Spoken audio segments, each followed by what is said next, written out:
হ্যাঁ, তো ফাইনালি বুনু এসে পড়েছে। দেখো ওর হাসিটা কি সুন্দর লাগছে। ও খুব কিন্তু এক্সাইটেড, আমরাও খুব এক্সাইটেড। তো বুনুও চলে এসেছে আর এদিকে ওর জিজু মাছ মাংস সব এনে দিয়েছে। এই যে দেখো চিংড়ি মাছগুলো কেমন কাজু বাদামের মতন লাগছে না? মাছ এনেছে আর হচ্ছে মাংস এনেছে, ছোট মাছ বড় মাছ। আর এই যে দেখো মাথাটা কত বড়।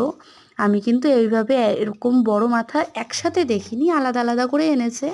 তবে গোটা মাথা এনেছে, বলেছে এটা কিন্তু আমার শালিকে পাতে সাজিয়ে দেবে ভেজে। তো যাই হোক, আমি এখানে মাংস টাংস সব ধুয়ে রেডি করে রেখেছি।